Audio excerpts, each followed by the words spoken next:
जय भीम. मी संजय भाऊ कांबळे. आपणास लावी यायचं कारण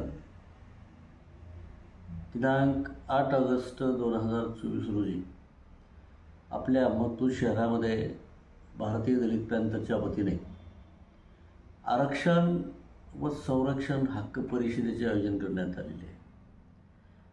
कारण आपल्या बौद्ध समाजाला एससी समाजाला आरक्षण दिलं गेलं, पण तो खऱ्या अर्थानं त्या आरक्षणाची अंमलबजावणी होत नाही. मग ते आर्थिक असेल, सामाजिक असेल, शैक्षणिक असेल की राजकीय असेल, या आरक्षणावर अतिक्रमण होत चालले असल्यामुळं याकडं कुणाचं लक्ष नाही. सद्यस्थितीमध्ये महाराष्ट्रामध्ये अन्याय अत्याचाराचे प्रकार भयानक वाढलेले आहे. दररोज कुठे ना कुठे बलात्कार होतो आहे, खून होतो आहे. महाराष्ट्रातला समाज भयभीत झालेला आहे. भारतीय संविधानानं दिल्यानुसार दलित समाजाला आता संरक्षण दिलं जात नाही. संपूर्ण समाज भयभीत झालेला आहे. समाजाच्या आरक्षणाकडे आणि संरक्षणाकडे कुणाचं लक्ष नाही.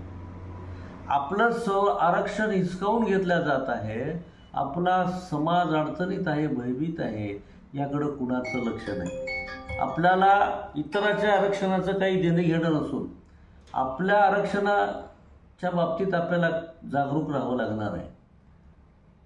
आपल्या संरक्षणासाठी आपल्याला जागरूक राहावं लागणार आहे. माझा समाज माझं संघटन ही संकल्पनाच अस्तित्वात नाही. माझ्या समाजाकडं कुणाचं लक्ष नाही.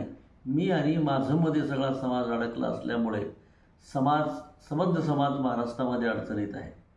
म्हणून महाराष्ट्रातल्या तमाम दलित समाजाला संरक्षण द्यायचं असेल तर बाबासाहेबांनी सांगितल्याप्रमाणे अतदीप भव आपल्याला स्वयंप्रकाशित व्हावं लागणार आहे आणि संघटित व्हावं लागणार आहे. पुन्हा बाबासाहेब येणार नाही, पुन्हा बाबासाहेब होणे नाही.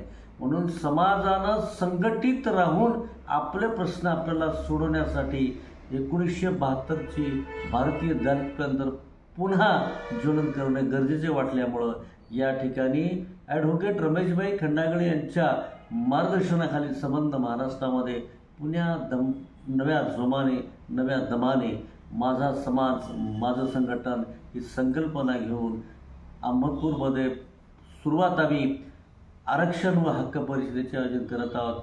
या परिषदेला आपण सर्वांनी उपस्थित राहायचं आहे. कारण आपल्या बुद्धीला गंज चढलेला आहे. या ठिकाणी आपले प्रश्न आपल्याला सोडायचे आहेत. म्हणून आपण जागरूक होण्यासाठी, आपली बुद्धी वाश करण्यासाठी या ठिकाणी महाराष्ट्रामधले आंबेडकरी विचारवंत आदरणीय R.D. जोगदंड यांचं व्याख्यान या ठिकाणी ठेवण्यात आलेलं आहे. त्यांचं व्याख्यान आपण ऐकायचं आहे. त्यानंतर पुणे येथील स्नेहा खंडागळे, धम्मपाल सावंत, धम्मजित तिगोटे, नितीन कांबळे अशा अनेक शाहिरांचा गायनाचा कार्यक्रम या ठिकाणी ठेवण्यात आलेला आहे. आपण या सर्व कार्यक्रमांचा लाभ घ्यावा आणि आपण उपस्थित राहावं ही विनंती. जय हिंद.